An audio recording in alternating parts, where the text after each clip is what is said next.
3 दिनों के लंबे वीकेंड के बाद आज से खुलते हुए दिखेंगे आपको ग्लोबल मार्केट्स और डाउ फ्यूचर्स में हल्की नरमी के साथ नए साल की शुरुआत के हैं संकेत। कल की शानदार तेजी के बाद भारतीय बाजारों में आज हल्की सुस्ती के साथ शुरुआत की संभावना, उसके बाद के एक्शन पर रहेगा फोकस। स्वागत है आप सबका शेयर बाजार लाइव में। नमस्कार, मैं हूं अनिल सिंघवी। नमस्कार, मैं हूं दीपांशु भंडारी। एक्शन के लिए हो जाइए तैयार। आज से बाकी सारे ग्लोबल मार्केट्स भी वापस ट्रेड करने के लिए तैयार है। 2 हफ्तों से जो कम वॉल्यूम्स और उसके बीच उतार चढ़ाव का सिलसिला जारी था, अब शायद उस पर थोड़ी क्लैरिटी आती हुई दिखे सर। बिल्कुल दीप, और आज से एक्शन भरपूर हमारे बाजारों में और दुनिया भर के बाजारों में लौटता हुआ नजर आएगा। दुनिया भर के बाजारों के साथ साथ हम भी ट्रेड करना शुरू करेंगे, लेकिन जिन ट्रिगर्स के दम पर आज ट्रेड करना शुरू करेंगे हम, और जिन पर दिन पर रहेगी नजर आए, एक बार इस पर नजर डाल लें। सेंसेक्स निफ्टी थोड़ा नुकसान दिखा रहा है 50 अंकों का, और उसकी वजह है डाउ फ्यूचर्स की सुस्ती। डाउ फ्यूचर्स हल्की कमजोरी के साथ कारोबार करते हुए नजर आ रहे हैं। आज रात को अमेरिका में फुल ट्रेडिंग सेशन होगा। हालांकि निक्केई जापान के बाजार आज भी बंद है, लेकिन बाकी दुनिया भर के बाजार आज खुलते हुए नजर आ रहे हैं। महिंद्रा फाइनेंस और साथ ही 3 प्राइवेट सेक्टर बैंक्स की तरफ से जो क्वार्टरली अपडेट आए हैं माफ कीजिएगा, बहुत मजबूत नजर आ रहे हैं। तीसरी तिमाही में लोन बांटने की रफ्तार बरकरार है। ऑनलाइन गेमिंग कंपनियों के लिए ड्राफ्ट नियम आने की जो संभावना थी वो आ चुकी है, और सेल्फ रेगुलेटरी मैकेनिज्म की बात सरकार कर रही है। आज इन सारी कंपनियों पर रहेगी नजर, और साथ ही जोमेटो से एक के बाद एक और बड़े लोगों का निकलने का सिलसिला जारी है। को फाउंडर और सीटीओ गुंजन पाटीदार, उन्होंने इस्तीफा दे दिया है। तो लगातार एग्जिट्स चल रही हैं जोमेटो में, इसकी भी बात करेंगे, और ये जो बाकी खबरें आई हैं उस पर भी अनिल जी का नजरिया लेंगे, और आज के एक्शन पर भी हमारी नजर है। बताएं सर, एक तो थोड़ा मार्केट्स की बात कर लेते हैं। हमारे बाजार कल तो अच्छे रहे, और एक तरह से आपने भी बोला हुआ है, जब भी एफआईएस छुट्टी पर रहते हैं हमारे ट्रेडर्स के लिए फ्री हिट होता है, तो वो तो मौका हमने लिया, और 18,200 के पास क्लोजिंग भी मिली। नर्वस 90 में जाकर ही बंद हुए। 90 में बंद हुए। मेरे ख्याल से पिछले 8 सेशन में दीप तीसरी बार ऐसा हुआ है 18,190 से 18,200 की रेंज में, 10 पॉइंट की रेंज में हम बंद हुए। ये बड़ा इंटरेस्टिंग है, मतलब 18,200 के आसपास आकर बाजार क्लोजिंग बेसिस पर रुक रहे। लेट्स सी, न 18,000 के नीचे बंद होना चाहते हैं, न 18,200 के ऊपर बंद होना चाहते हैं। सिर्फ एक दिन 17,806 पे बंद हुए थे। उसके अलावा हम 18,000 के नीचे भी बंद नहीं हुए, और न 18,200 के ऊपर। तो बड़ा इंटरेस्टिंग दिख रहा है बाजारों में। लेट्स सी आगे क्या कुछ होता है। चलिए, तो थोड़ा समझाएं सर, हमारे बाजार का भी एक्शन और थोड़ा ग्लोबल मार्केट का भी लेके, क्योंकि 2 हफ्ते का ये जो हर साल होता है वो अब पीरियड खत्म हो गया। आज से सब खुल जाएगा, वॉल्यूम्स भी 1-2 दिन में नॉर्मलाइज होने चाहिए। तो अब क्या नजरिया बन रहा है, थोड़ा वहां से भी लेकर इंतजार करते हैं अमेरिकी बाजारों के खुलने का और वहां के एक्शन का। ऐसा कोई खास बड़ा ट्रिगर दीप अमेरिकी बाजारों में तेजी या मंदी की तरफ अभी नजर आ नहीं रहा।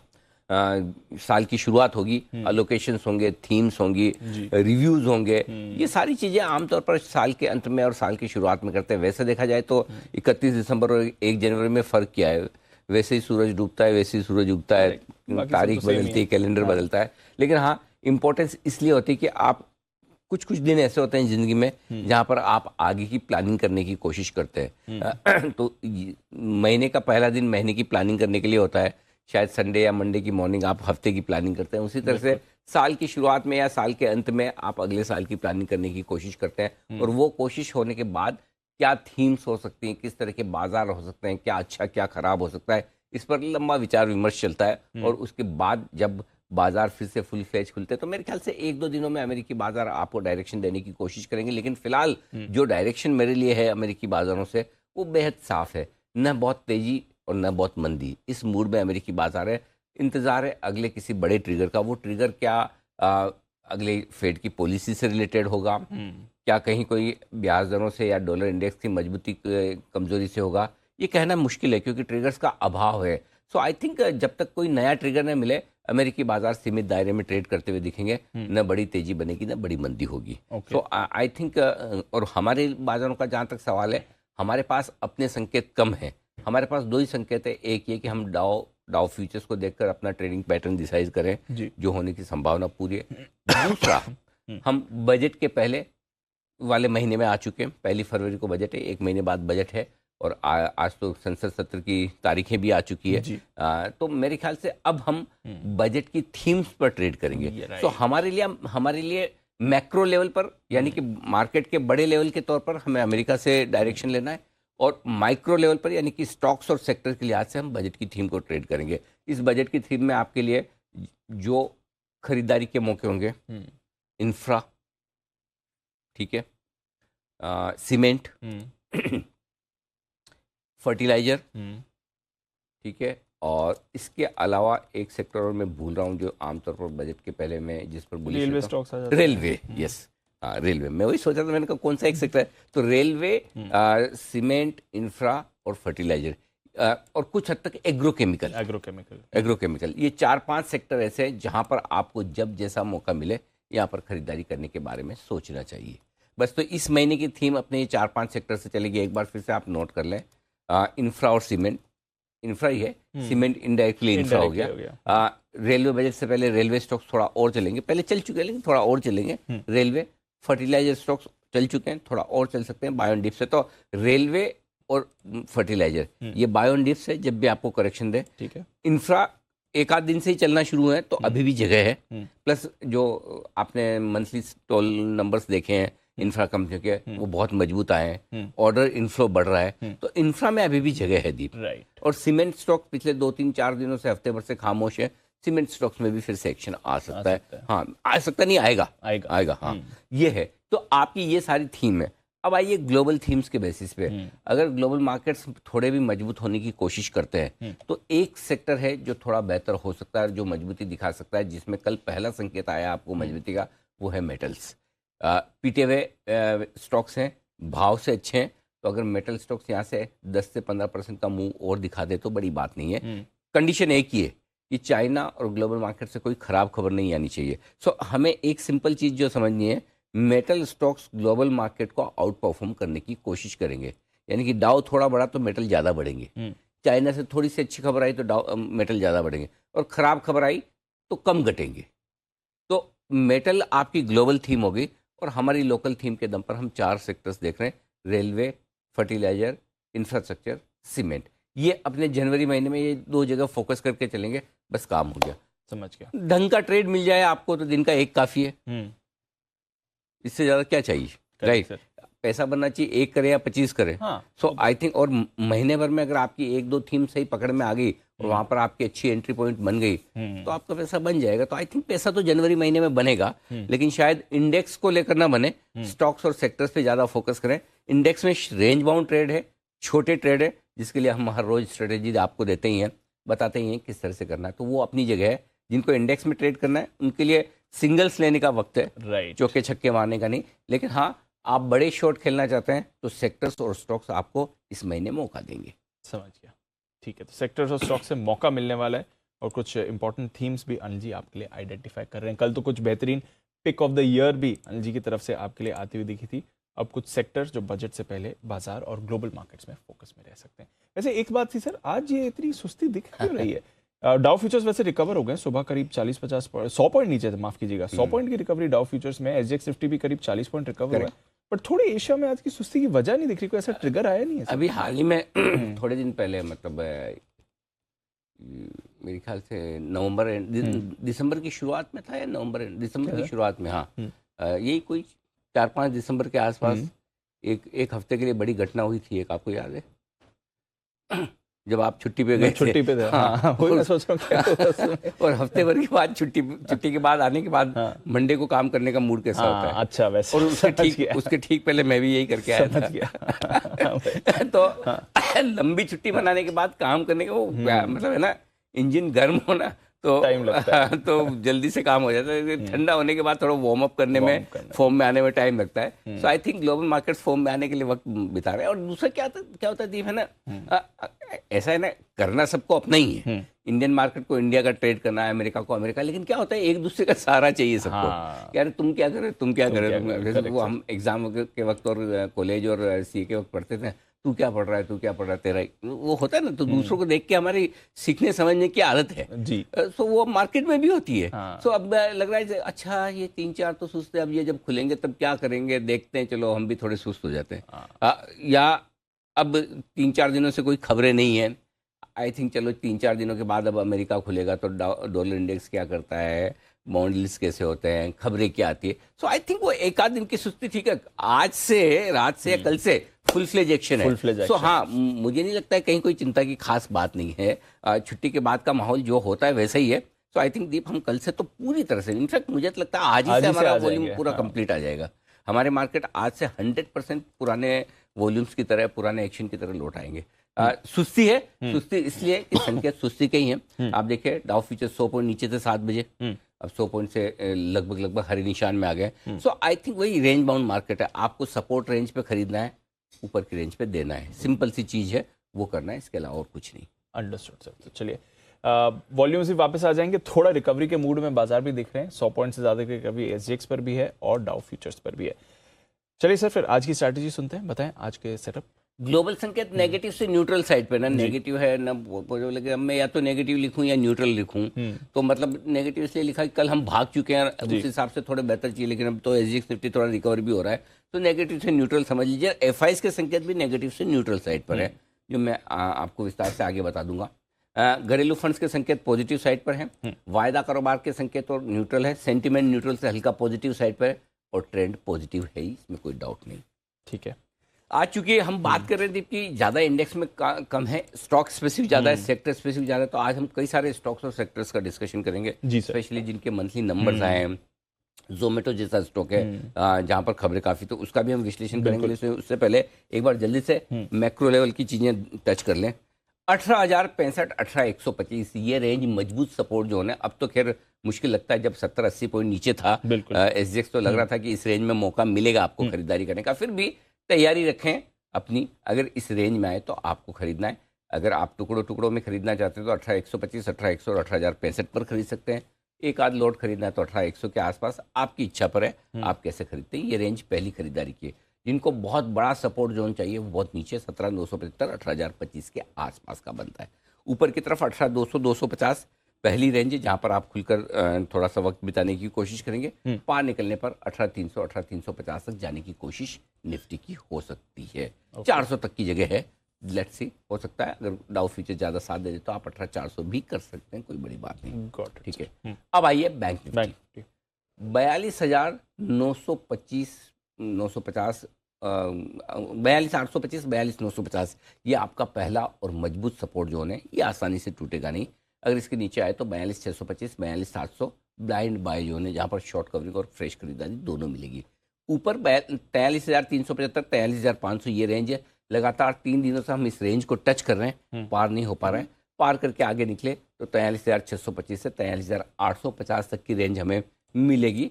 उस पर आपको प्रॉफिट बुकिंग करनी है। Done sir. सपोर्ट लेवल जी 18,200 पर आप बंद हुए हैं, मैं 200 ही मान रहा हूँ, 197 को। 18,150, 18,125 और 18,100 दीप 18,000 से लेकर 18,200 की रेंज में बहुत नज़दीक के आपके वो सपोर्ट आ रहे हैं। और वो क्यों आ रहे हैं वो भी बता दूं। लगातार 6 ट्रेडिंग सेशन से आप 18,000 के ऊपर बंद हो रहे हैं।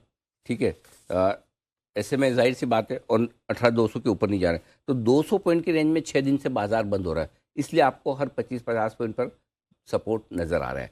सो 18,150, 125, 18,103 नजदीक के सपोर्ट नहीं, तो कई बार लोगों को लगा अरे इसमें क्या बड़ी बात है, सारे सपोर्ट तो 25-25 पॉइंट में कोई भी निकाल लेगा। हाँ निकाल सकता है, उसमें कोई बड़ी बात थोड़ी है, मेहनत करेंगे तो कोई भी निकाल सकता है। करेक्ट। हाँ लेकिन 18,065 ये कहाँ से आ रहा है, 18,025 इसके बीच में 18,050 तो नहीं। तो कई बार लेवल्स होते हैं, कई बार इजीली मिलते हैं, कई बार ढूंढना पड़ता है। 18,065, 18,025, 18,000 और 17,975 ये सारे सपोर्ट लेवल हैं निफ्टी के लिए। हायर साइड पर जी 18,225, 250, 275 और 300 हर 25 पॉइंट पर यहाँ पर सपोर्ट है, ऊपर रुकावट है, ऊपर 350, 400 ऊपर के लेवल आपके लिए बट एटलीस्ट रेजिस्टेंस लेवल के ऊपर के लेवल्स निकल रहे हैं अब। हाँ लेवल बहुत इजीली मिल रहे हैं। लेकिन क्या होता है इसमें, मैं बहुत सिंपल फॉर्मूला बताता हूँ। जब बड़े मूव आएंगे तो लेवल्स आपको दूर दूर के मिलेंगे। जब छोटे मूव रहेंगे बाजार कंसोलिडेट करेगा, टाइम वाइज करेक्शन देगा। प्राइस वाइज करेक्शन में आपको मूव बड़े मिलते हैं, टाइम वाइज करेक्शन में आपको मूव छोटे मिलते हैं, लेवल्स छोटे मिलते हैं, क्योंकि समय बिता रहा है वहां पर। जब समय बिताता है तो फिर वो बड़ी रेंज नहीं बनती, वो रेंज छोटी हो जाती है। ये आपके लिए निफ्टी के ऊपर के लेवल। बैंक निफ्टी 43,200 पर आप बंद हुए, 43,125 और 43,025 ये दो छोटे लेवल है। 42,950, 42,825 ये मीडियम लेवल है। 42,700, 42,625 बड़े लेवल के तौर पर ये है आपके लिए। ठीक है सर, डन। डन। ऊपर 43,250, 300 दो छोटे लेवल है। 375, 425 और 503 मीडियम लेवल है। अब आप सोचो 43,200 से 43,500 की रेंज में ही बैंक निफ्टी में 5 लेवल आ गए, क्योंकि बंदी आप वैसे ही हो रहे हैं, ठीक है। ऊपर में 43,625, 43,700 और 43,850 तक के लेवल बनते हैं बैंक निफ्टी पे। एक बार फिर से ये कहना चाहता हूँ कि लीडरशिप बैंक निफ्टी से आएगी तेजी की। और निफ्टी ने 18,887 का हाई बनाया था 1 दिसंबर को, ठीक है। बैंक निफ्टी ने हाई बनाया था 14 दिसंबर को 44,151 का। तो वापस से जब हाई जब भी बनेगा पहले बैंक निफ्टी में बनेगा, ये आप ध्यान में रखें। लीडरशिप तेजी की बैंक निफ्टी से ही आनी है, अभी तक उसमें कोई बदलाव नहीं है। नहीं है, ठीक है सर। ओके, सारे लेवल से। अच्छा, कल तो एफआईएस का पार्टिसिपेशन बहुत कम था, फिर पोजीशनिंग क्या कह रही है उनकी? 3% पोजीशन उन्होंने कम किए। 716 करोड़ की इंडेक्स में बिकवाली की है एफआईएस ने, उसकी वजह से इंडेक्स में 50 से 47% और दीप अच्छा है। 57 से 47% आ गए आप एक ही ट्रेडिंग सेशन में, 2 ट्रेडिंग सेशन में इस सीरीज की शुरुआत में। तो एफआईएस हल्के हैं, हमें हल्के ही चाहिए। 77% पे है तो आप बेचेंगे ना, 47 पे कितना बेचेंगे? ऑलरेडी आपकी इंडेक्स लॉन्ग पोजीशन कम है। दूसरा, एफआईएस के डेटा में कैश की बिकवाली का आंकड़ा जो है 213 करोड़ का है कल का, और हाल ही के दिनों का सबसे छोटा आंकड़ा है। अब ये छोटा आंकड़ा उनके मूड की वजह से या छुट्टी की वजह से, ये नहीं पता। एक तो छुट्टी पे है तो ना बेचे, और एक ये मूड नहीं है बेचने का तो ना बेचे। लेकिन मैं छुट्टी पे ज्यादा फोकस करूंगा, मूड पे नहीं, है ना। बेनिफिट ऑफ डाउट और ऐसी गलत फहमी में नहीं रखना कि आज कम बेचा तो कल नहीं बेचेंगे। नहीं बेचेंगे तो कल की कल देखी जाएगी। लेकिन 200 करोड़ का आंकड़ा हम डाइजेस्ट कर सकते हैं। सामने स्टॉक फ्यूचर्स 519 करोड़ के खरीदे हैं, यानी कि 300 करोड़ की नेट स्टॉक्स में खरीदारी है और 700 करोड़ की नेट इंडेक्स में बिकवाली है। इसलिए आंकड़े बड़े मिले जुले, इसे न्यूट्रल भी रख सकते हैं और नेगेटिव भी, आपकी इच्छा पर डिपेंड करता है। लोकल फंड ने 750 करोड़ के आसपास की खरीदारी का आंकड़ा दिखाया, वो ठीक है। अब आइए पुटकॉल रेशियो। निफ्टी का पुटकॉल रेशियो थोड़ा बढ़कर आया, 1.02 कंफर्टेबल है अभी भी। बैंक निफ्टी का भी हल्का सा बढ़कर आया 0.88, कोई दिक्कत वाली बात है नहीं। ये वायदा कारोबार में बैंक निफ्टी के इंटरेस्टिंग डेटा है, मुझे आगे याद दिलाने में आपको बताऊं। जी सर, डेफिनेटली बात करेंगे इस पर। स्टॉप लॉसेस मौजूदा पोजीशन 17,975 ये आप रख सकते हैं। अगर आपको थोड़ा सा दूर का स्टॉप लॉस रखना है, जिनको बहुत छोटा रखना है, वो 18,050 भी रख सकते हैं कल के लोज के नीचे। लेकिन मेरा ये मानना है, जब 18,50 रख ही रहे हो तो 75 पॉइंट और सही है ना, ढंग का रखो ना जी, क्या दिक्कत है। तो 17,975। बैंक निफ्टी 42,800 या 42,600, आपकी इच्छा पर निर्भर करता है। दोनों में से जो रखना चाहें आप रख सकते हो। आपके पास 3 ऑप्शन है। बिल्कुल छोटा रखना है 43,000, सही वाला रखना है 42,800, एकदम सेफ 42,600, जो आपको ठीक लगे, आपकी मर्जी में। ठीक है। शॉर्ट साइड पर एक ये स्टॉप लॉस 3 दिन से जो दे रहे हैं, आज भी वही है 18,300, डन, यही रखना है। और बैंक निफ्टी पर शॉर्ट साइड पर 43,500 3 दिन से यही दे रहे हैं, आज भी ये रखिए 43,500। किसी को और दूर रखना है 43,650 कर सकता है, लेकिन मेरे ख्याल से इतना ही काफ़ी है। 300 पॉइंट ऊपर का स्टॉप लॉस ठीक है 43,500। 43,500, हाँ ठीक है सर। अब आइए नई पोजीशंस पे। खरीदना है निफ्टी 18,065 18,125 की रेंज में आज मौका मिले। मुझे लगा मौका मिलेगा, लेकिन पता नहीं डाउ फ्यूचर्स घूम गया। फिर भी चलिए इंतजार करें, अगर इस रेंज में आए तो ज़रूर खरीदिए। और टारगेट स्टॉप लॉस होगा 17,975 का। टारगेट जो बनेंगे दीफो 18,175, 200, 225, 250, 275, 300, हर 25 पॉइंट ऊपर का लेवल है। आप आराम से 18,175 से 18,300 तक के टारगेट लेकर चलें। जो लोग शॉर्ट करना चाहते हैं जरूर शॉर्ट फरमाएं। शॉर्ट करने के लिए 18,250 से सोचें, जरूरी नहीं कि आप वहीं शॉर्ट कर दें। वहाँ डाउ फ्यूचर्स की सिचुएशन देखें, अगर डाउ फ्यूचर्स 100 पॉइंट ऊपर दिखे तो आप थोड़ा इंतजार करें 18,300 के आसपास का। डाउ फ्यूचर आपको फ्लैट या नीचे होते दिखे तो 18,250 पर भी आप बेच सकते हैं। तो मूड माहौल देखकर बेचे, हड़बड़ी और जल्दबाजी में न बेचे। 18,400 का दूर का स्टॉप लॉस होगा। टारगेट जो बनेंगे 18,250, 18,200 पहला होगा।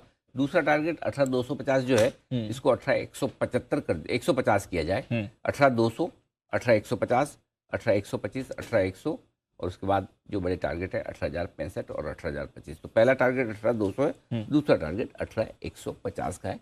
ये परिवर्तन होकर आपके सामने आ जाएगा। तो ये है आपके लिए बिकवाली की और खरीदारी की दोनों की राय निफ्टी में। ठीक है सर, समझ गया। Okay, bank Nifty bank Nifty 42,825, 42,950, यानी कि 43,000 के नीचे से खरीदारी के जोन में आ जाता है। वहां अगर मौका मिले तो जरूर खरीदना चाहिए। स्टॉप लॉस 42,600 का होगा, थोड़ा दूर का यही लगाना है। 43,025, 125 दो छोटे टारगेट, 43,200, 250 और 300 तीन मीडियम टारगेट, 43,375, 425 और 43,500 तक के टारगेट ये आप लेकर चले। और बाकी एग्रेसिव ट्रेडर्स के लिए ओपनिंग पर जैसा भी होगा मैं आपको बताऊंगा। 43,500 के ऊपर निकल कर टिका तो बैंक निफ्टी में मजा आएगा, वो मैं थोड़ी देर में बताने वाला हूँ आपको। और जो लोग बेचना चाहते हैं, एग्रेसिव ट्रेडर्स हैं, तो आप 43,375 43,500 की रेंज में बेचिए। स्ट्रिक्ट स्टॉप लॉस होना चाहिए 43,650 का। ये पार करे तो आपको शॉर्ट नहीं रहना है, ये ध्यान में रखिए, बल्कि उल्टा लॉन्ग कर लेना चाहिए। 43,500 के ऊपर निकल कर टिक गया तो रिस्क शुरू हो जाती है शॉर्ट कवरिंग की। नीचे के जो टारगेट होंगे दीप, वो 43,300, 250 और 203 छोटे टारगेट हैं। 43,125 और 43,025 दो मीडियम टारगेट है। 42,950 और 42,825 फाइनल टारगेट, जिसके लिए आपको करनी है बिकवाली। गॉट इट सर, ठीक है। सारे लेवल्स और स्ट्रैटेजी आपके सामने। एफएनओ का डेटा और एफआईएस का डेटा आपने समझा दिया। अब वायदा कारोबार के इंपॉर्टेंट लेवल्स क्या हैं? हाँ। और वहाँ पे कुछ इंटरेस्टिंग भी है आपके पास। हाँ, सबसे इंटरेस्टिंग चीज़ है 18,200 का लेवल निफ्टी पर। 18,200 के कॉल्स में 84 लाख शेयरों का ओपन इंटरेस्ट है। आप 18,200 के ऊपर निकल कर टिकते हैं तो शॉर्ट कवरिंग वहाँ से शुरू होगी। 1,37,00,000 शेयर कॉल राइटर्स वहाँ पर आपको शॉर्ट साइड पर ट्रैप होते दिखेंगे। 18,300 पहुँच कर पार करते हैं तो 2,30,00,000 शेयर ऑलरेडी कॉल राइटर्स ऐसे है। मैं वीकली सीरीज की बात कर रहा हूँ जो रिस्क में आ सकते हैं। तो यहाँ पर हल्की फुल्की शॉर्ट कवरिंग का सपोर्ट आपको मिल जाता है।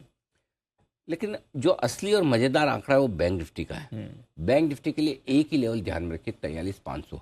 ओके। वैसे आप वहाँ से 300 पॉइंट दूर है, आज आसान नहीं है उस 300 पॉइंट की रेंज को पार करके, लेकिन अगर बैंक निफ्टी में आप 43,500 को पार करके टिकते तो बढ़िया शॉर्ट कवरिंग होगी। अब बैंक निफ्टी में क्या इंपॉर्टेंट है?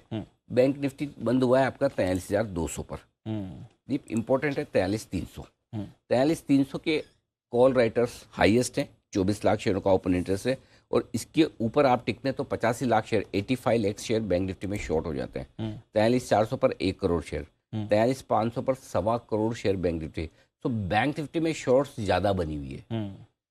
निफ्टी के लिए 18,300 ज़्यादा इंपॉर्टेंट नहीं है उतना, बैंक निफ्टी के लिए 43,500 इंपॉर्टेंट है। तो अगर 43,500 के ऊपर बैंक निफ्टी टिक जाता है, कल कॉल राइटिंग दबाकर हुई है बैंक निफ्टी में जी, और अगर किसी भी वजह से डाउ फ्यूचर्स घूम के जब मजबूत हो गया और बैंक निफ्टी में शॉर्ट कवरिंग आई तो खतरनाक है। और 43,500 के ऊपर मैं एक चीज़ जरूर कहूँगा, शॉर्ट बिल्कुल नहीं रहना चाहिए।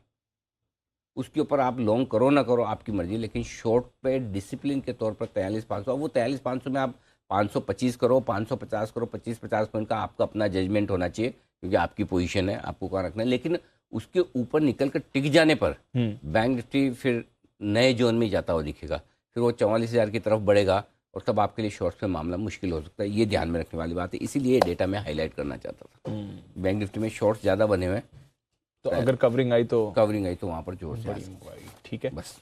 अच्छा, बैंक्स की बात निकली सर, तो कुछ स्टॉक्स की भी बात करें। अपडेट्स आ रहे हैं जो हम देखते हैं end of quarter start of new quarter में आते हैं पिछले क्वार्टर के, और अच्छे अपडेट्स आ रहे हैं जो सारी हमारे मिड कैप बैंक्स फोकस में रहे हैं। करेक्ट, अच्छे अपडेट्स आए हैं सर यहाँ। बहुत ही बढ़िया।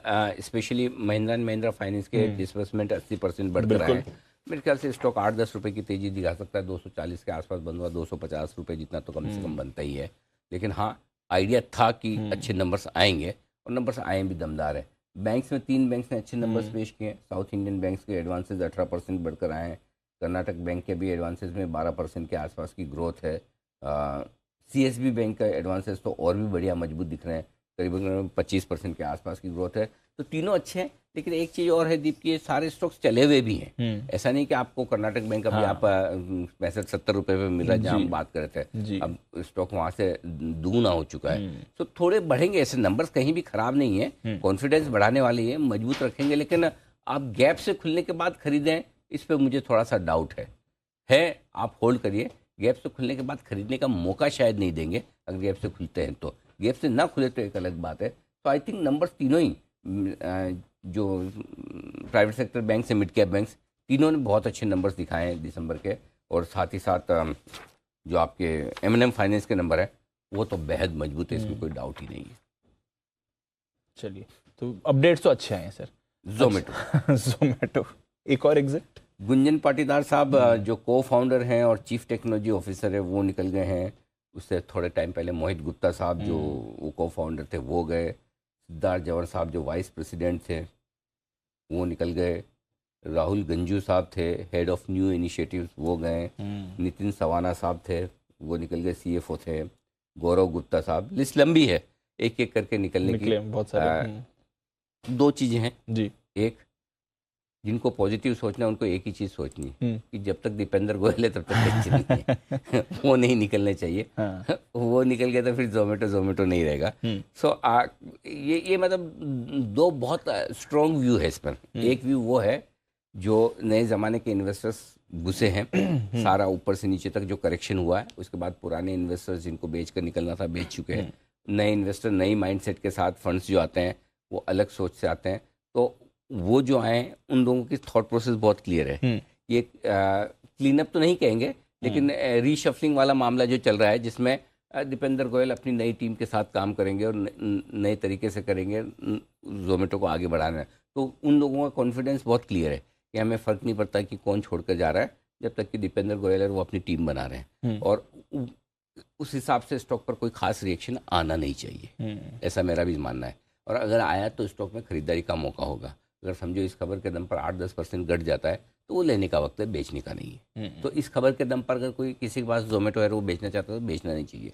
दूसरी तरफ वो व्यू है कि पुरानी टीम निकल कर जा रही है, धीरे धीरे नए कब आएंगे, वक्त लगेगा। वो फैक्ट है कि जब भी नई टीम आती है तो थोड़ा समय लगता है। लेकिन कई बार ये होता है कि आपको इन्वेस्टर्स नए चाहिए तो आपको मैन पावर भी नया चाहिए काम करने के लिए। शायद कुछ अलग थॉट प्रोसेस के हिसाब से चाहिए। तो आई थिंक मेरा पॉइंट ये कि जिसके पास जोमेटो है या जो जोमेटो खरीदना चाहता है उनके लिए इम्पोर्टेंट है कि दीपेंद्र गोयल क्या कर रहे हैं, कैसे कर रहे हैं। और जब तक वो इस कंपनी के मुखिया हैं तब तक नई समस्याएं, बड़ी समस्याएं नहीं है। ओके, हाँ, अच्छा, हाँ, ये सब प्राइस में है। ये 60 रुपए में ये सारी चीजें हैं भाव में। 5-10 रुपए घट जाए तो और अच्छा है। तो आई थिंक बहुत चिंता करने की बात नहीं है। इन्वेस्टर्स नए आ रहे हैं, मैनेजमेंट में टॉप पोजीशंस पे नए लोग आ रहे हैं। वक्त लगेगा 3 से 6 महीना शायद, उसके बाद आपको रिजल्ट्स दिख सकते हैं। तो परेशान नहीं होना। नहीं, बहुत दुखी होने की बात नहीं है। मतलब अब वो इन खबरों के दम पर कि मैं बेच के निकल जाऊँ, तो जहाँ आप बेचेंगे वही बॉटम होगा आपका। ठीक है, साफ साफ शब्दों में तो यही है। समझ गया। तो चलिए, ज्यादा परेशान होने की बात नहीं है इससे। Okay, important development nonetheless. तो जोमेटो पर रखेंगे फोकस। एक और चीज़ जो दीप मैं कहना चाहता हूँ कि कुछ समय से, थोड़ा पिछले महीने 1.5-2 महीने से हम न्यू एज कंपनीज पर हम सबसे पहले नेगेटिव हुए थे। आईपीओ के वक्त से लगातार हमने कहा था कि ये कंपनियां आपका पैसा बर्बाद कर देंगी। आप देखिए सारे स्टॉक्स, नायका से लेकर जो एकमात्र प्रॉफिटेबल कंपनी थी वो भी पिटी, पेटीएम, पॉलिसी बाजार।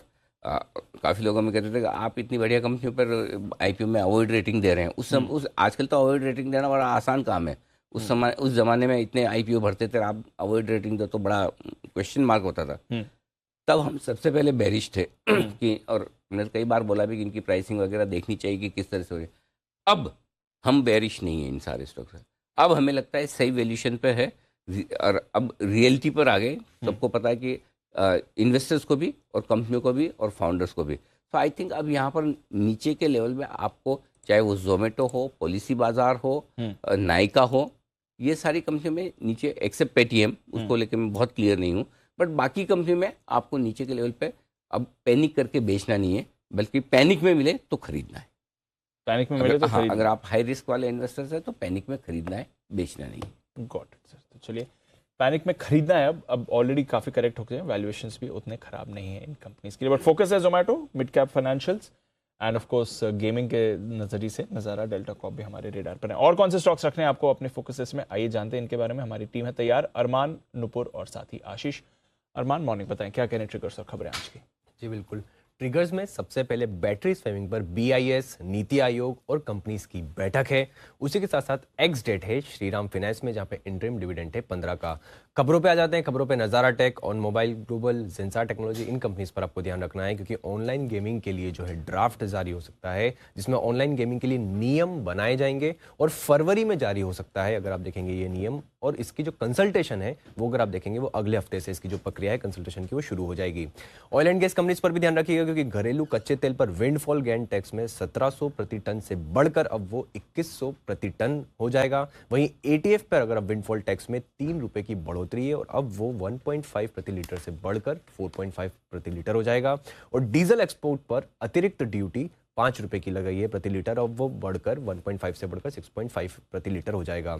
एविएशन स्टॉक्स पर भी ध्यान रखिएगा क्योंकि गोवा में एटीएफ से वैट घटाया है और वैट 18% से कम कर अब 8% कर दिया गया है। और अंत में हिंदुस्तान जिंक का अपडेट है जहां पे Q3 की अगर आप माइंड मेटल का प्रोडक्शन देखेंगे वहां पे 1% की बढ़ोतरी है, वहीं अगर रिफाइंड लेड प्रोडक्शन देखेंगे वहां पे 1% की गिरावट है, और अगर सेलेबल सिल्वर प्रोडक्शन देखेंगे वहां पर आपको 7% की गिरावट आती हुई दिखेगी। ओके, तो यह है आपके लिए कुछ और प्रोडक्शन डेटा और अपडेट्स जो आपके सामने आ रहे हैं। नुपुर, मॉर्निंग बताएं आपके पास कौन सी खबरें हैं? Good morning. सबसे पहले डाबर इंडिया, जहां पे बादशाह मसाला में जो कंपनी 51% स्टेक खरीदने वाली थी उसका प्रोसेस अब खत्म हो चुका है और जो डाबर इंडिया है वो कंपनी की सब्सिडरी बन जाएगी। पीएसपी प्रोजेक्ट, जहां गुजरात के सूरत में high rise office building construction के लिए कंपनी को L1 बिडर घोषित किया गया है। सरकारी प्रोजेक्ट है, इसकी जो कॉस्ट है वो करीबन 1365 करोड़ के आसपास की है। बिरला सॉफ्ट लिमिटेड, जहाँ पे चंद्रशेखर त्यागराजन का जो पर्सनल रीजन की वजह से कंपनी के CFO है उन्होंने रेजिग्नेशन दे दिया, उन्होंने इस्तीफा दे दिया है। 2 फरवरी तक वो पद पर लेकिन बने रहेंगे।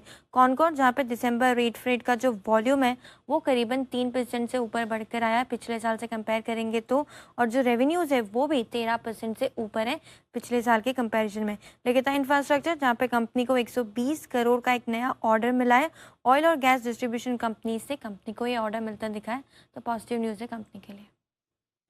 तो ये है आपके लिए कुछ और खबरें। ऑर्डर के दम पर भी 1-2 काउंटर्स हैं जहां पर आपको एक्शन दिखेगा, पर ब्रोकरेजेस क्या कह रही हैं ये भी एक बार जान लेते हैं। FIR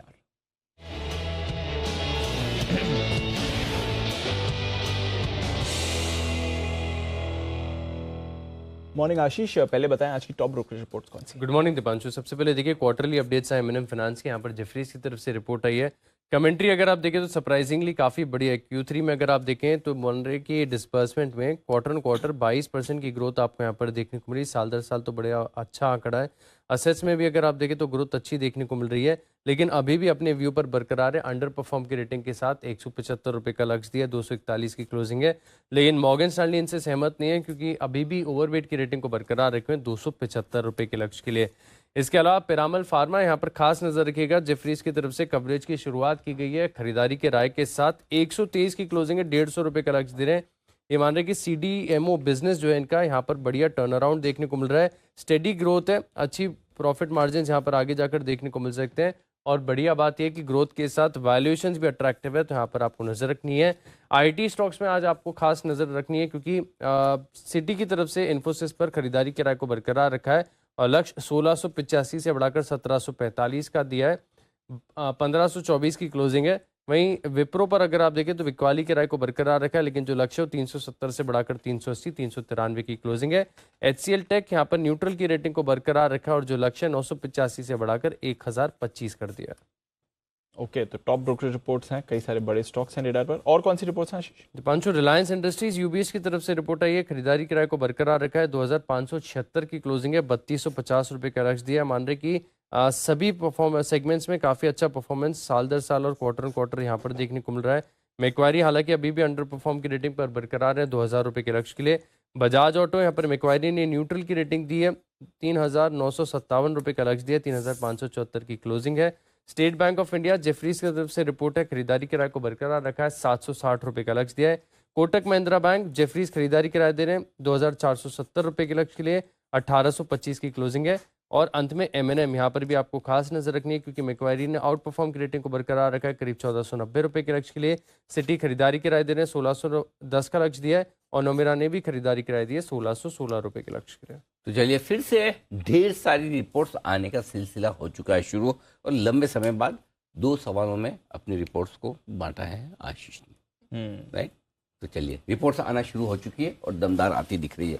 दमदार एक्सपर्ट्स भी आ चुके हैं। आइए करते हैं स्वागत सभी का बिगुल के साथ पिक ऑफ द डे।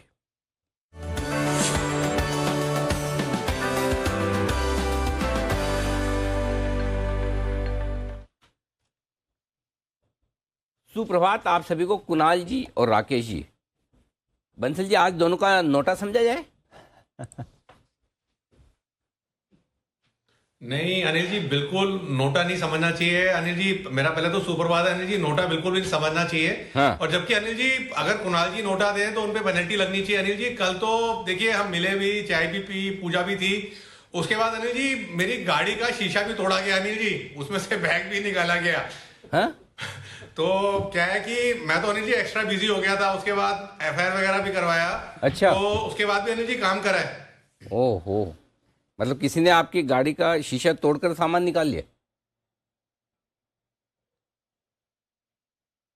हाँ अनिल जी, सामान अनिल जी मेरा नहीं था, सामान मेरे एक दोस्त का था अनिल जी, बट वो शीशा तोड़ के अनिल जी पूरा उसका बैग वैग लैपटॉप और बाकी जरूरी सामान लेके रफू चक्कर हो गया अनिल जी। माय गॉड, क्या क्या होता है वो भी, मतलब बड़ा गजब है। चलिए सावधानी रखें, ध्यान रखें। अब शीशा तोड़ के कोई ले जाए तो कोई क्या कर कुछ नहीं सकता है, कर लेकिन सकते इसमें। चलिए उम्मीद करते हैं कि जल्दी से मिल जाए। बताएं sir, pick of the day. Anil ji देखिए, मेरे को लग रहा है कि यूबीएस को पता चल गया था कि मैं रिलायंस रिकमेंड करने वाला हूं, तो उन्होंने मुझसे बड़े टारगेट दे दिए हैं। हाँ। मेरा भी pick of the day Reliance Industries है, और रीजन ये अनिल जी, इसके अंदर पिछले सप्ताह एक ब्रेकडाउन देखने को मिला था, और जिस दिन ब्रेकडाउन हुआ उस दिन के लोस दोबारा से टेस्ट नहीं हुए। To me Reliance is the perfect candidate of short covering fresh longs. 2550 2550 का स्टॉप लॉस लगाना है। 2625 से लेकर 2634, 2625 से लेकर 2634 के टारगेट के लिए रिलायंस मेरा पिक ऑफ द डे है।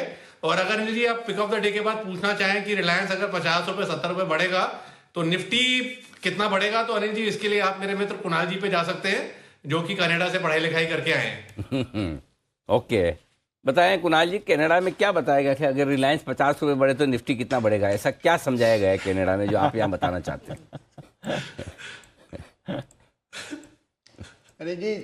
अनिल जी सुप्रभात आपको, सुप्रभात दीपांशु को। अनिल जी देखिए, जो कुछ भी मैंने सीखा था, हाँ। अनिल जी वो जब से बंसल जी के सानिध्य में मैं आया हूँ, हाँ। अनिल जी मोस्टली सारी चीजें मैं भूल चुका हूँ। तो अनिल जी अब तो बस वही याद है जो बंसल जी ने कल बताया था। ओके, चलिए बढ़िया है। बताए सर, आपका पिक ऑफ द डे।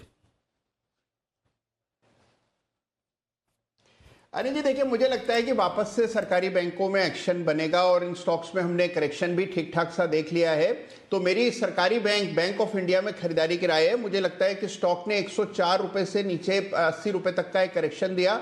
वापस से कल के ट्रेड में हमने अच्छा मोमेंटम और वॉल्यूम बिल्डअप होता हुआ देखा है। तो मुझे लगता है कि स्टॉक वापस से 100 रुपए के लेवल्स को छुएगा। इन स्तरों पर बाय करके चलने की राय है। 88 पर एक स्टॉप लॉस रख लें, और 99 के पहले लक्ष्य, एकमात्र लक्ष्य के लिए खरीदारी करें बैंक ऑफ इंडिया। ओके, तो बैंक ऑफ इंडिया है वो स्टॉक 99 के चक्कर में जाकर रुकेगा, अटकेगा, पड़ेगा। ये है आपके लिए टारगेट ऊपर की तरफ के। और कल की pick of the day Kunal ji और राकेश जी दोनों की शानदार रही। दिन के दौरान ही सारे के सारे वो तो पिक ऑफ द वीक थी, लेकिन टारगेट्स जल्दी ही आपके सामने आ गए। किरण जी सुप्रभात, बताएं सर आपकी पसंद का शेयर। अनिल जी सुप्रभात, दीप वेरी गुड मॉर्निंग। कैश का स्टॉक है जो कि पिक ऑफ द डे में मैं लाया हूँ, मेथन अलॉय। ये बाय करके चलना चाहिए। 1050 का क्लोज था, 1020 का स्टॉप लॉस रहेगा end of day closing basis पे, और 1140 के टारगेट मैं एक्सपेक्ट कर रहा हूँ 1 से 2 दिनों में।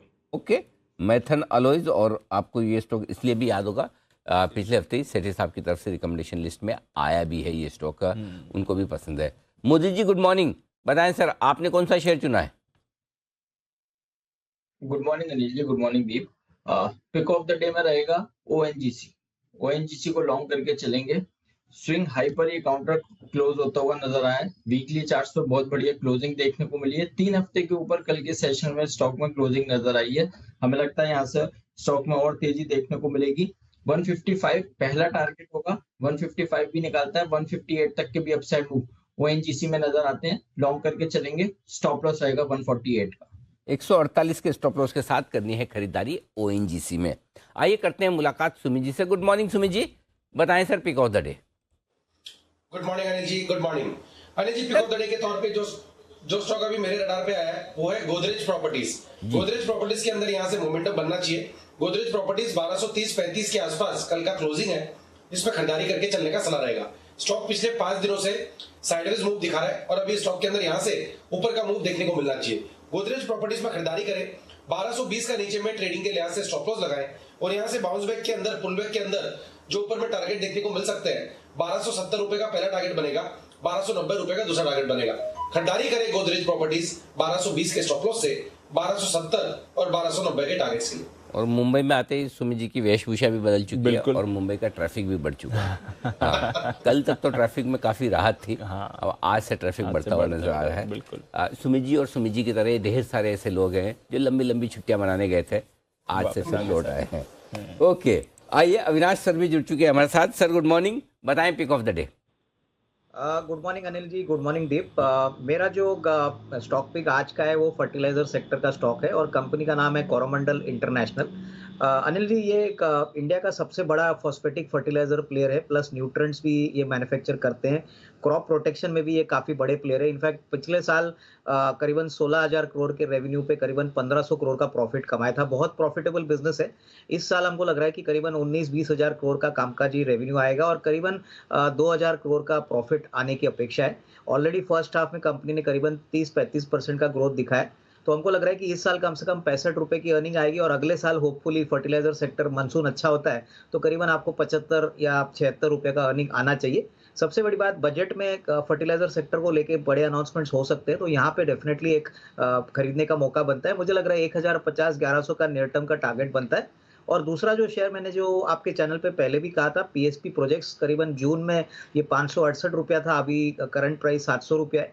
कंपनी को जिस प्रकार के ऑर्डर मिले हैं, मुझे लग रहा है कि सेकंड हाफ में और बढ़िया तरीके से इस कंपनी को ऑर्डर बुक मिलेगी और विजिबिलिटी अर्निंग्स की बहुत बढ़िया है। तो मुझे लग रहा है कि इवन करंट लेवल्स पे खरीदने लायक स्टॉक है और हमको लग रहा है कि 850 850 का टारगेट प्राइस अगले 12 महीने में पॉसिबल है। तो ये दो स्टॉक्स मेरी तरफ से। ओके, पीएसपी प्रोजेक्ट्स, आज इसको एक बड़े ऑर्डर मिलने की खबर भी है। मेरे ख्याल से कुछ 1350 करोड़ से ज़्यादा के ऑर्डर से, जिनके लिए L1 यानी कि सबसे लोएस्ट बिडर साबित हुए, यानी कि ये ऑर्डर इन्हें मिलता हुआ दिखेगा। ये है सूरत म्यूनिसिपल कॉरपोरेशन का एक बड़ा ऑर्डर है जो पीएसपी प्रोजेक्ट को मिला है। जरा एक बार इसके चार्ट्स पर भी राय ले लें। अविनाश जी ने चूंकि इसको खरीदारी करने की राय दी है, मोदी जी पीएसपी प्रोजेक्ट्स चार्ट्स देखिए, राय दीजिए। तो बहुत बढ़िया चार्ट्स हैं और 760 पहला टारगेट होना चाहिए। स्टॉक में जिस तरह का बाउंस लास्ट करीब 5-7 सेशन से देखने को मिला और जो वॉल्यूम के साथ बाइंग है, 760 तक के अपसाइड मूव के लिए पीएसपी प्रोजेक्ट तैयार है। बिल्कुल यहाँ पर खरीदारी करके चलने की सलाह है। कोई डिप में भी आता है, डिप में 695 तक भी ये काउंटर मिलता है, खरीदारी करके चलेंगे। 760 के टारगेट्स के लिए स्टॉप लॉस रहेगा 670 का। 670 के स्टॉप लॉस के साथ पीएसपी प्रोजेक्ट पर रखिए नजर। 760 का टारगेट तो टेक्निकली भी अच्छा लग रहा है और फंडामेंटली भी आपके लिए पॉजिटिव व्यू ही बन रहे हैं। आइए फिर कुछ काउंटर्स जहां पर राय लेनी है अविनाश जी की और हमारे बाकी सारे एक्सपर्ट्स की तरफ से भी। अविनाश जी, जोमेटो पर भी आपकी एक बार राय लेना चाहूँगा। अभी अंजी से भी बात चल रही थी न्यू एज कंपनी जोमेटो को लेकर। 60 रुपये है, एक और बड़ी एग्जिट आई है। हालांकि जो न्यू ईयर के अपडेट्स आए हैं डिलीवरीज को लेकर, ऑर्डर वॉल्यूम्स को लेकर, वो तो दमदार रहे थे। जरा बताएं सर, क्या व्यू रखते हैं आप जोमेटो पर? नहीं, मुझे लग रहा है कि दीपांशु अभी भी देखिए रेवेन्यू ग्रोथ तो काफ़ी बढ़िया आएगा, उसमें कोई डाउट नहीं, लेकिन जब तक ये कंपनी कामकाजी मुनाफा कमाती नहीं है, मेरे ख्याल से मार्केट में ये स्टॉक में थोड़ी सी तेज़ी आएगी, बट वापस ऊपरी लेवल पे थोड़ा सा मुनाफा वसूली आएगा। तो मेरे ख्याल से ये at least fundamental point of view से अभी भी खरीदने लायक नहीं है। मैं समझता हूँ कि थोड़ा सा इंतजार करिए, कहीं ना कहीं मुझे लग रहा है कि आपको मौका मिलेगा। अगर आपको खरीदना ही है तो थोड़े निचले लेवल पे आपको मिलेगा। मुझे नहीं लग रहा है कि ऐसे फिनटेक कंपनीज में आपको पैसा इमीडिएटली लगाना चाहिए, क्योंकि कैश फ्लो नहीं होता है तो ये धंधे प्योरली पी के फंडिंग से चल रहे हैं। अभी भी जब तक ऑपरेटिंग प्रॉफिटेबिलिटी नहीं आती, मेरे ख्याल से यहाँ से दूर रहे। काफ़ी दूसरे अच्छे विकल्प बाजार में हैं जहाँ पे रिस्क रिवॉर्ड शायद जोमेटो से काफ़ी बेहतर है। नजर रखते हैं वैसे जोमेटो पर, बट परफॉर्मेंस कब आएगी इसका इंतजार है। एग्जिट तो हो रही हैं कंपनी की तरफ से। अपडेट्स आए हैं बहुत सारी कंपनीज के और एक एक करके इन पर बात भी करते हैं। सीएसबी बैंक, एक बार पहले बंसी जी से इसके चार्ट पर राय ली जाए। बंसी जी बताएं सर।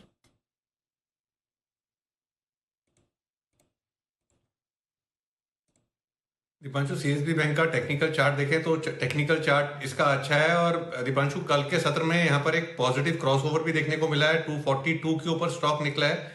टेक्निकली 238 238 का स्टॉप लॉस बैठता है and stock can rally to 250 से लेकर 254 के लेवल्स ऊपर में दिखाने का दमखम रखता है।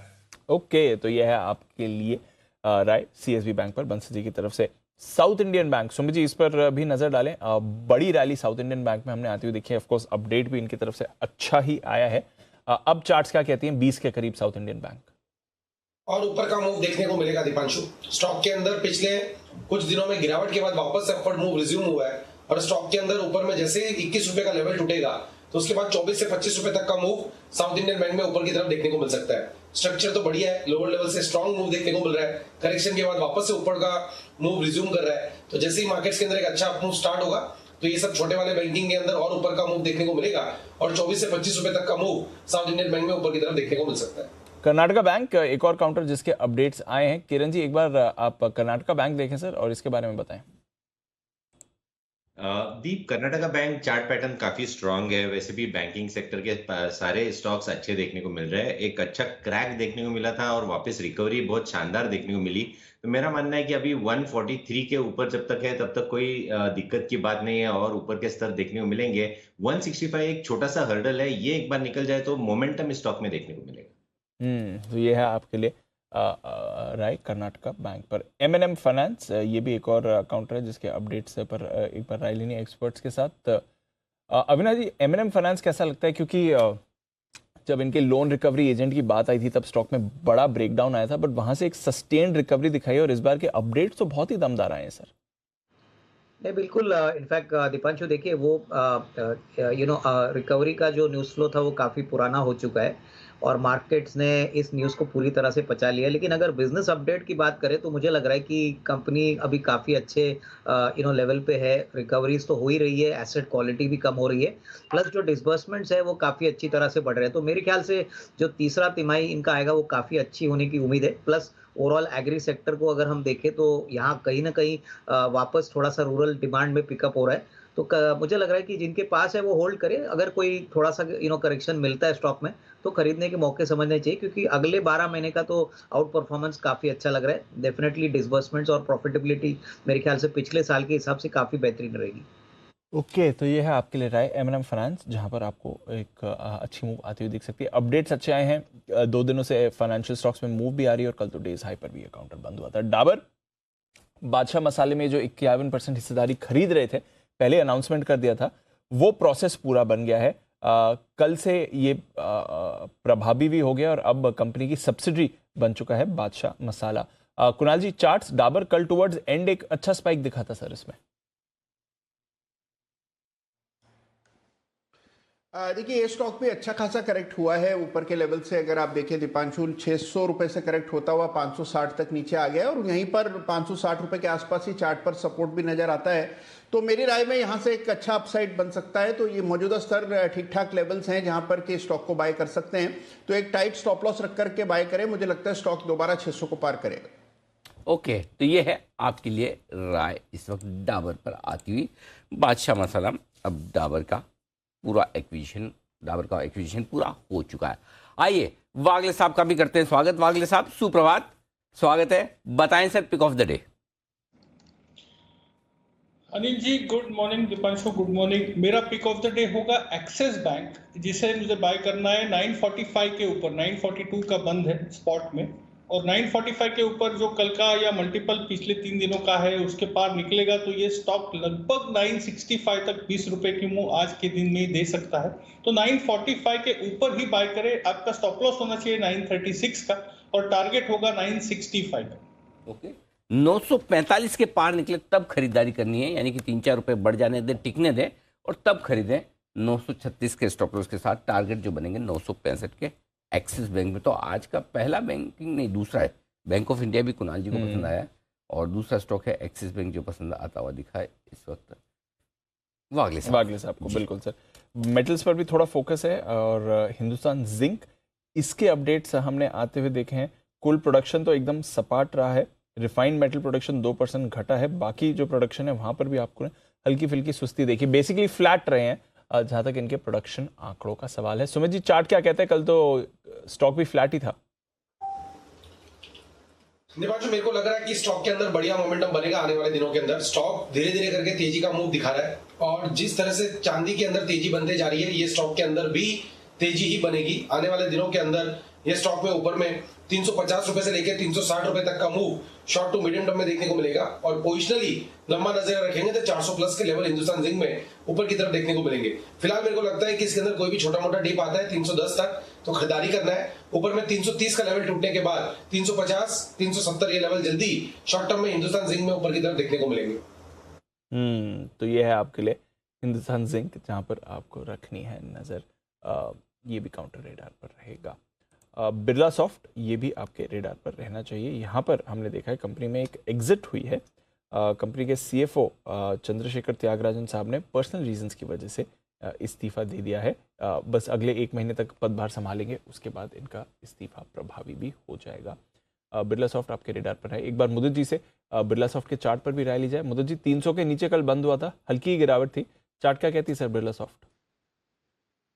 साइडवेज है ये काउंटर, और 307 के ऊपर जैसे इस काउंटर में ब्रेकआउट आएगा फिर ये 330 तक के अपसाइड मूव दिखा सकता है। अभी एक नो ट्रेडिंग जोन में है, बाय करेंगे तो 307 के ऊपर, और अगर शॉर्ट पोजीशन बनाएंगे तो 290 के नीचे। तो ओवरऑल ये अवॉइड की लिस्ट में रहेगा। कोई भी ब्रेकआउट या ब्रेकडाउन होगा वही पोजीशन बनेगी, एट दिस लेवल अवॉइड करने की सलाह होगी। ओके, तो ये है आपके लिए बिरला सॉफ्ट, इस लेवल पर अवॉइड की ही सलाह है। कुछ ज़्यादा खास एक्शन इसमें एक्सपेक्ट किया जा रहा है। बाकी IT पर भी नज़र डालें। इन्फोसिस पर आज रिपोर्ट आई है। CLSA बाय रेटिंग 1800 का target, Credit Suisse out perform 1710 का टारगेट दे रहा है।